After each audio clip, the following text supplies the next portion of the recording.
toute seule. L'enfant. Tintagil. Tintagil. Sa première nuit sera mauvaise. Il vient. Tintagil. Tu ne sais pas ce qu'on a dit? On a dit qu'il fallait partir. Mais pourquoi fallait-il partir? Parce que la reine le voulait.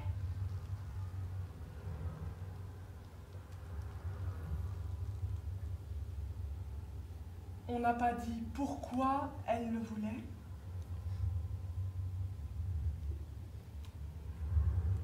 Petite sœur, je n'ai rien entendu.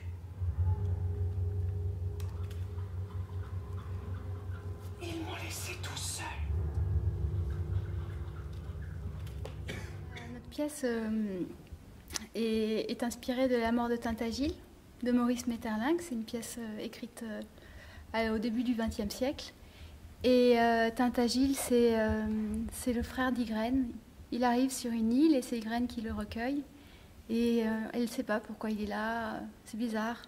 Il était dans une île à l'abri, et puis c'est sûrement la reine qui l'a fait venir. Et si elle l'a fait venir, c'est qu'elle veut le reprendre. Et donc c'est toute cette menace qui tourne autour de cet enfant qui va permettre à Ygraine de rentrer en révolte contre cette reine qui est puissante, mais qui rend le paysage en ruine, stérile. Et comment, du coup, avec la peur de cette perte, elle va pouvoir retrouver une énergie vitale.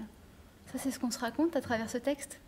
C'est une adaptation, et donc Tintagil, son frère, c'est une marionnette qui est d'abord manipulée par des très grands fils, comme des liens, voilà. Et Ygraine va prendre ces liens et va partir avec, elle va le détacher. Et ensuite, il est manipulé par la comédienne qui interprète le rôle d'Ygraine, mais a même le corps, comme on pourrait s'adresser à un enfant. Voilà, donc cette marionnette, elle a plusieurs visages, on va dire. Si on essaye de lire la pièce, la première fois, on va comprendre l'atmosphère, on ne va pas comprendre la pièce. Et finalement, la pièce, c'est une fable et ça n'a pas vraiment d'importance. Ce qui est important, et puis pour nous aussi, du coup, dans mon travail, ce qui est important, c'est le rapport à l'expérience et à vivre cette pièce comme une expérience sensible.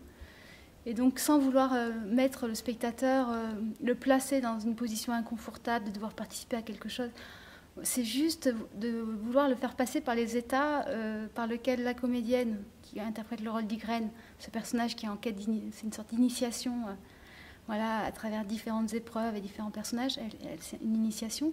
Et comment elle passe à travers différents états, comment la scénographie, à partir d'un état de ruine, va petit à petit se construire, mais aussi se détruire, puis se reconstruire.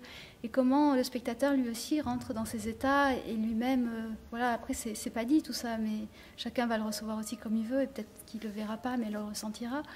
Mais c'est comment lui aussi arrive à être en empathie avec cet environnement. Donc il est vraiment invité quelque part à rentrer dans la pièce, sur scène, petit à petit, dans la chambre, et être le spectateur, le témoin proche de cet inconnu. Ça, c'est vraiment Maeterlinck, comment on va palper l'invisible, être près de l'indicible aussi. Et l'enfant, c'est justement, étymologiquement, en latin, c'est infant, celui qui ne parle pas, celui qui n'a pas encore accès au langage, parce qu'il a un langage d'avant les mots, un langage de la prénaissance, de l'indicible. Et du coup, c'était un peu ça le titre aussi, c'était pour pouvoir voilà, rentrer dans un monde indicible, parce que c'est aussi lui, le passeur, qui permet à Ygraine aussi d'accéder à l'invisible. Maeterlinck lui-même avait beaucoup de doutes quant au passage de ses textes sur les scènes, et sur la scène de théâtre. Et à un moment donné, il évoque le terme de marionnette. Et oui, c'est des petits drames pour marionnettes qu'il a écrits. Donc La mort de Tintagil, c'est un des 3 petits drames pour marionnettes. Et il en avait marre des comédiens qui surjouaient en fait les textes, et du coup on n'entendait plus la poésie, le poème, le théâtre du poème. Et donc il se disait qu'avec les marionnettes, comme il y a une sorte de distanciation, on n'était pas dans un surjeu et on était obligé de... Voilà. Et finalement la marionnette, elle nous a aussi dicté ça, parce qu'il y a quand même pas mal de textes, mais elle nous a amené à un certain jeu qui est juste dans à un certain endroit. On ne peut pas être en force sur ce jeu. parce que tout doit tourner autour d'une sorte de présence, absence, et ouais, comme la marionnette. Et du coup, elle nous a guidés aussi par rapport au jeu de la comédienne. Ouais. La marionnette, pour moi, c'est vraiment l'endroit où on peut accéder à un langage qui n'est pas forcément avec les mots. Là, c'est des mots, mais c'est de la poésie, et ça nous permet d'accéder ailleurs. Mais la marionnette, elle nous permet de parler de choses qu'on ne peut pas exprimer. Voilà, moi, je ne vois pas ce spectacle ou cette pièce jouée que par des comédiens. Ça colle trop, il y a quelque chose qui bloque, quoi, qui est trop représentatif, qui n'est pas ouvert. Et là, que ce soit les marionnettes, les matières, tout le rapport sensible et le travail gestuel sans les mots, ça permet d'ouvrir des champs. Et justement, ça rejoint voilà, les préoccupations de Maeterlinck.